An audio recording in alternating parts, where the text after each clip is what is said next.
The cattle futures and cash market losses since COVID-19 have been massive, while box beef prices and consumer demand have been near record high, and so have packer profit margins. With this disconnect, there's a lot of producers that are crying foul. I talked to South Dakota Senator John Thune about why he's asking for an investigation. It's the second time there have been questions about the integrity of the beef markets in this last year, starting, first time with the Tyson plant fire in Holcomb, Kansas, coming out of that, and now more recently with these huge disparities where packers are pocketing $600 an animal, and you got livestock producers who are just taking it short. So something's got to give here, and I think it's time for us to get some answers.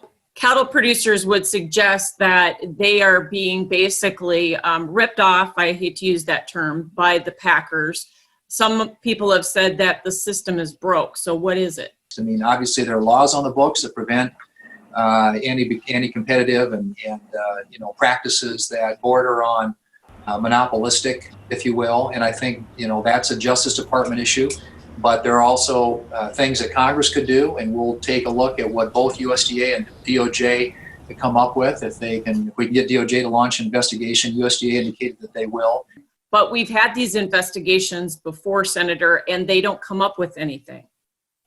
Right, and that has happened in the past. And the packers obviously have a lot of very highly paid lawyers that I'm sure will make very good arguments about how these the prices that are being paid out there reflect supply and demand. And we haven't seen action on this issue in a long time. We now have 4 packers that control 80% of the kill in this country, and that's you want to have more competition, not less. So you bring up a good point about the amount of captive supply, and last week's a good example. The packers pulled the majority of the cattle from their own supply.